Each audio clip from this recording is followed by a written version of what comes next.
ஆயிரம் ஆயிரம் பீரங்கிகளை கொண்டு வந்தாலும், உலகத்தையே உலுக்கிற ஒரு பெரிய அணு ஆயுதத்தை வீசினாலும், இந்த பூமியில் இருக்கிற எந்த ஒரு மனித சக்தியாலும் அழிக்க முடியாத ஒரு பிரம்மாண்டமான பேரரசு நம் இந்தியாவில் இருந்திருக்கு. இதை நம்மால் நம்ப முடியாது. ஆனால் மனிதர்களால் அழிக்க முடியாத அந்த பேரரசை இயற்கை தன் கைகளால் வாரி அணைத்து கடலுக்கடியில் அப்படியே கொண்டு போய் வச்சிருக்கிறாள்.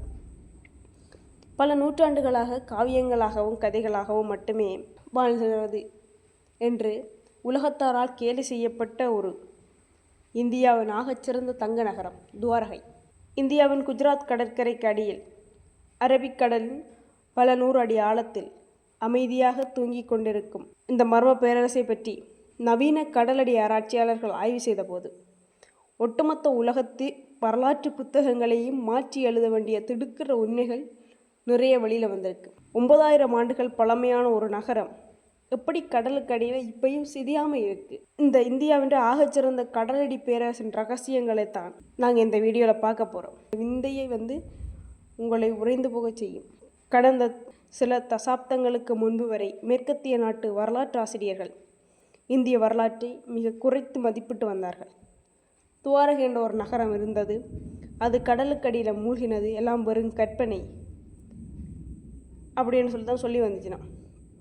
நம் நாட்டு பழங்கால நூல்கள் மகாபாரதம், ஹரிவம்சம் இந்த துவாரகை நகரம் எங்கே இருக்குது, அதன் கட்டமைப்பு எப்படி இருக்குன்னு சொல்லி மிக துல்லியமாக எழுதியிருக்கு. வரலாற்று நூல்களும் படி இந்த நகரம் வெறும் சாதாரணமான வீடுகளை கொண்டதில்லை. இது 6 பிரிவுகளாக கட்டமைக்கப்பட்ட ஒரு நவீன திட்டமிட்டப்பட்ட நகரம். அது பிளானட் சிட்டி. பிரம்மாண்டமான கோட்டை, தங்கத்தாலும் வைடூரியத்தாலும் செதுக்கப்பட்ட அரண்மனை, கடலில் வரும் கப்பல்களை கவனிக்க அதிநவீன காவல் கோபுரங்கள் அப்படின்னு சொல்லி அன்றைய காலத்திலேயே மெகா சிட்டியாக விளங்கியிருக்கு இந்த துவாரகை நகரம். சரி, இந்த இவ்வளவு புகழ்பெற்ற நகரம் ஒரே நாளில் கடலுக்கு அப்படி மூழ்கிச்சு. காவியங்களின் படி ஒரு குறிப்பிட்ட நாளில் கடல் நீர்மட்டம் திடீரென்று உயர்ந்து ஒட்டுமொத்த நகரத்தையும் அப்படியே மூழ்கடிச்சதாக சொல்லப்படுது.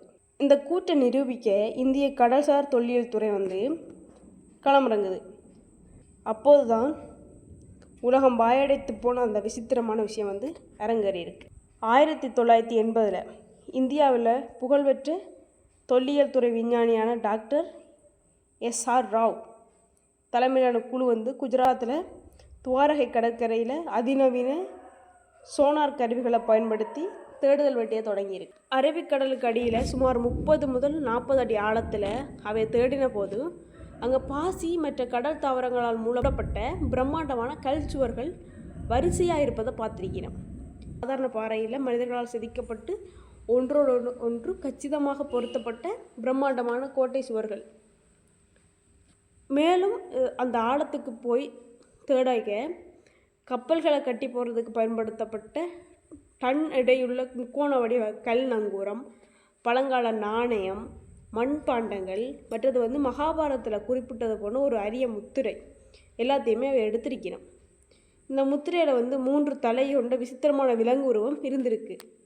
இந்த கண்டுபிடிப்புகள் எல்லாமே 90,000 ஆண்டுகளுக்கு முதல் இந்தியாவில் மிக உன்னதமான கடல்சார் வணிக பேரரசு செழிப்போடு இருந்ததை உலகத்திற்கு ஆதாரபூர்வமாக நிரூபிச்சிருக்கு. சரி, கடலுக்கு அடியில் கண்டெடுக்கப்பட்ட இந்த நகரத்தின் வயசு என்ன? விஞ்ஞானிகள் இதை கண்டறிய கார்பன் ரேட்டிங், மற்றது தெர்மோலுமினன்ஸ் என்று சொல்லப்படுற அதிநவீன சோதனைகளுக்கு உட்படுத்தினோம். அந்த சோதனையின் முடிவில் உலக விஞ்ஞானிகளை அதிர்ந்து போயிருக்கிறோம். ஏனென்று சொன்னால் இந்த நகரம் குறைந்தது 90,000 ஆண்டு பழமையானது. அதாவது உலக புகழ்பெற்ற எகிப்து பிரமிட்டோ இல்லாட்டி மொசப்பத்தேமிய நாகரிகமோ தோன்றதுக்கு பல ஆயிரம் ஆண்டுகளுக்கு முதலே இந்தியாவில் துவாரகை என்ற மிக உன்னதமான நாகரிகம் உச்சத்தில் இருந்திருக்கு.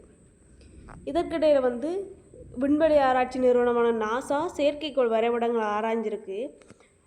அப்போ இன்றைக்கு 9,000 முதல் 10,000 ஆண்டுகளுக்கு, அதாவது கடைசி பனியுகத்தின் முடிவில் பூமியில் பனிப்பாறைகள் உருகி உலகத்தில் கடல் மட்டம் மிக வேகமாக உயர்ந்தது உறுதி செய்யப்பட்டிருக்கு. அப்போ பெருவெள்ளத்தில் தான் குஜராத் கடற்கரையில் இந்த பிரம்மாண்டமான துவாரகா நகரம் கடலுக்கடியில் போயிருக்கணும்னு சொல்லி புவியியலாளர்கள் சொல்லினான். காவியங்களில் சொல்லப்பட்ட கடல் பொங்குதல் என்று சொன்ன நிகழ்வும் அறிவியல் கூறும் கடல் மட்ட உயர்வு என்ற நிகழ்வும் 100க்கு 100 கச்சிதமாக பொருந்தி போகுது.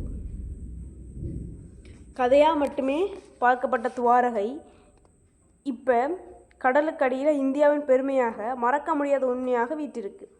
மனிதர்களால் வெல்ல முடியாத இந்த பேரரசை பற்றி உங்களோட கருத்துக்களை சொல்லுங்கள்.